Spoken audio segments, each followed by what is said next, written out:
처음으로 우리말로 된 소설을 읽은 것도 그 무렵이었다.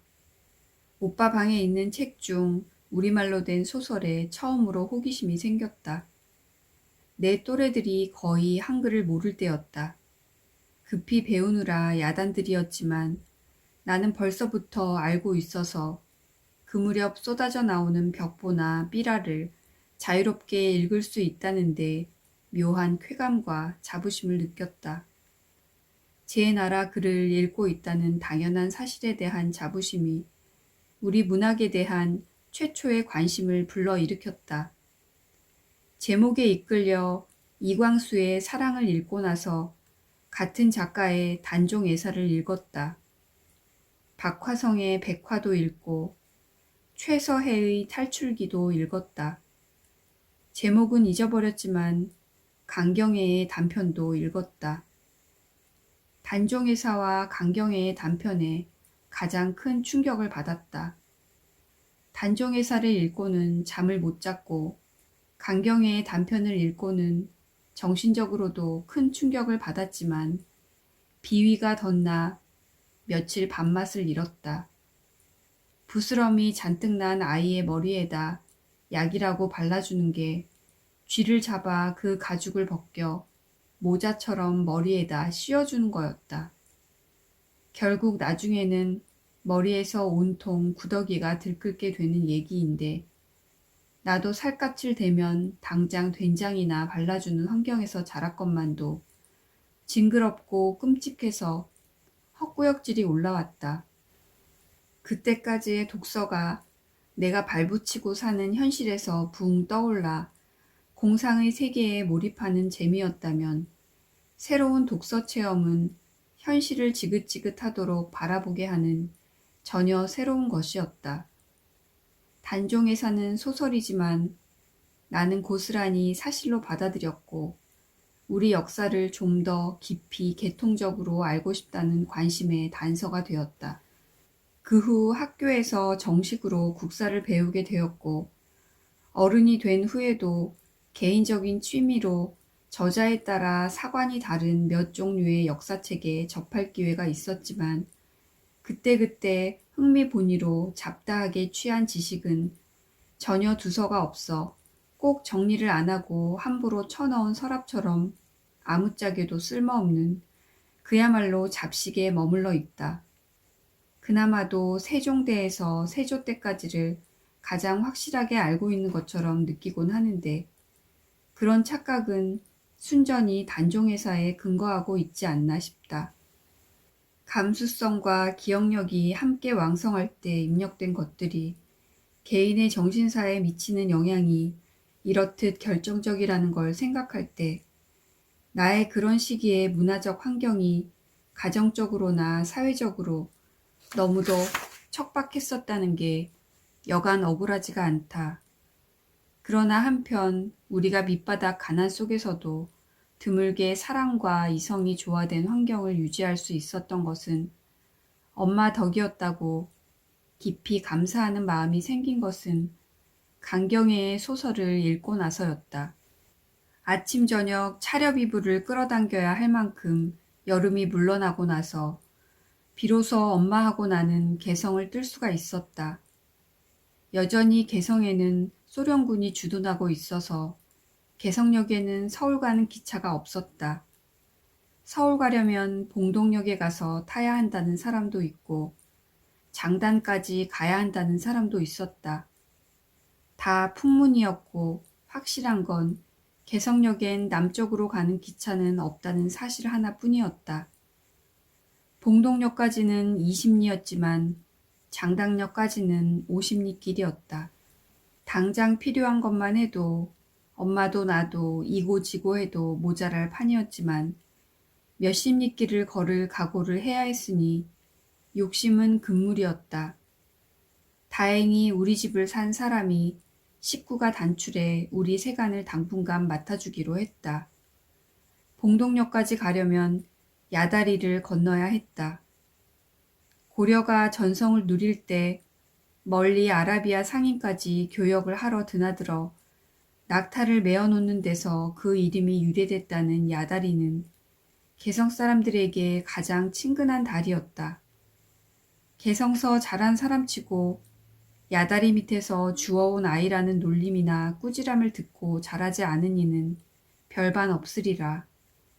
어려서부터 워낙 울길 잘한 까닭도 있었지만 내가 어려서 어른들한테 가장 많이 들은 구박도 저 계집애는 야다리 밑에서 얻어왔나 보다는 소리였다. 우리 말고도 이고 지고 야다리 쪽으로 이동하는 군중이 길을 메우고 있었다. 원래 서울 왕래가 빈번하던 고장이 그 길이 막히고 보니 그럴 수밖에 없었다. 야다리 이쪽엔 소련군이 저쪽엔 미군이 보초를 서고 있었다. 그러나 통행을 제한하거나 검문을 하는 건 아니었다. 흉흉한 소문 때문에 머리를 구질구질한 수건으로 가리고 고개를 푹 숙이고 가는 젊은 여자도 있었지만 겉보기에 소련군이나 미군이나 다 같이 갈색머리에 노르스름한 눈을 하고 있었고 장난스러운 표정이었다. 야다리 한가운데도 38선이라고 추정할 만한 선이 그어져 있는 것도 아니고 하다못해 새끼줄 한 오락이 쳐 있지 않았다. 38선 무서운 건 전혀 모를 때지만 군인을 괜히 무서워하는 버릇은 일제 잔재인지라 죄진 일 없이도 가슴을 두근대며 경직된 표정으로 양구 군인 앞을 통과했다. 아무런 표지도 없었지만 사람들이 다들 봉동역에 집결해 있기에 우리도 장단역까지 갈 것 없이 거기서 기다리기로 했다. 참을성 있게 마냥 기다렸다. 기차표 파는 데도 없어서 마음대로 철길로 나가 서 있었다. 드디어 기차가 남쪽으로부터 왔고 우리는 일제히 달려들었다. 출입문보다 창으로 타는 사람이 더 많았다. 닫힌 창은 유리를 부수었고 이미 많은 유리창이 부서져 있었다. 엄마가 나를 들어 유리창을 통해 안으로 밀어넣었고 누군가 안에서 끌어당겨 주었다. 나도 밖에 남은 엄마를 필사적으로 도와 안으로 끌어들였다. 자리를 잡기를 바라지는 않았지만 기차 속은 너무도 난장판이었다. 유리창도 성한 데가 없었지만 의자도 망가지고 뒤틀린 건 연일 이런 혼잡을 견디었으니 그렇다손 치더라도 의자를 싼 우단 헝겊을 여기저기 예리한 면도칼로 도려내어 더러운 내용물이 꾸역꾸역 꿰져 나오고 엉성한 골조까지 보이는 건 도무지 이해가 되지 않았다. 그 혼란 중에도 이것이 해방이냐고 비분간개하는 사람도 있었다. 기차는 아무 데서나 쉬면서 아주 오래 걸려서 서울에 도착했다. 신촌 좀 지나 서울역에 도착하기 전에 남들이 다 내리기에 우리도 내렸다. 서울역에서 내리면 혹시 표를 안 산 게 문제될지도 모른다는 생각 때문에 더 미리 내리지 않았나 싶다. 한강로에 적산가옥에 든 작은 숙부네에다 우선 짐을 풀었다. 올케 언니는 다행히 많이 좋아져서 몸보신만 잘하면 된다고 병원에서 퇴원을 권유해 천안에 있는 친정에 내려가 있는 중이었다. 올케 언니를 위해서라도 우리가 살 집을 결정하는 게 급했다. 숙부네는 늘 동경하던 2층 집이었지만 도무지 정이 붙지 않고 바늘방석에 앉은 것처럼 불안했다. 일본 사람들이 쓰던 물건이나 가옥은 다 국가에 귀속될 적산이니 행여 돈 주고 사고 팔거나 영고권을 주장하지 말고 고스란히 버리고 가도록 내버려 둬야 한다는 건 신문 사설이나 군정청의 경고문을 통해 너무도 잘 알고 있었기 때문에 거기 산다는 게 위법행위처럼 창피하고 싫었다. 오빠는 더했고 그게 작은 숙부와 우리의 다른 점이었다.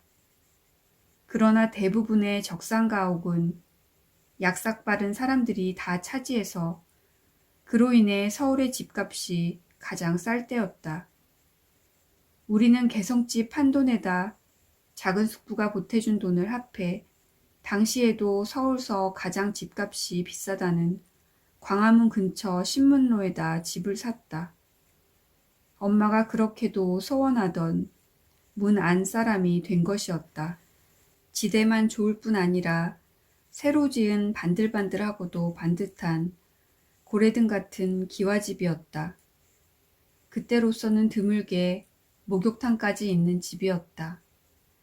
다소 무리를 해서라도 집다운 집을 장만한 것은 올케 언니와의 행복한 생활을 아직도 단연 못하는 오빠의 새신랑다운 허영도 있었을 것 같다. 엄마는 열심히 신방을 꾸미고 며느리 올라를 기다리고 나는 숙명고녀에 복학을 했다.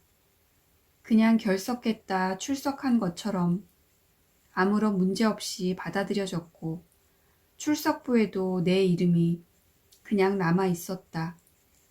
여름방학 동안에 해방이 됐기 때문에 고향이 이북인 아이들 중엔 아직 안 돌아온 아이들이 많았고 그런 아이들의 자리는 계속 비워놓고 기다리는 중이었다.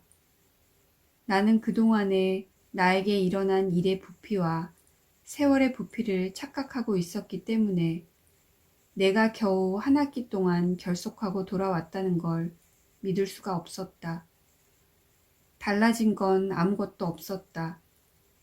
일본인 교장 선생님과 선생님들이 안 보이는 건 당연했지만 일본어를 가르치던 국어 선생님이 그냥 우리말의 국어 선생님으로 눌러 앉아 있는 건 잘 이해가 안 됐다.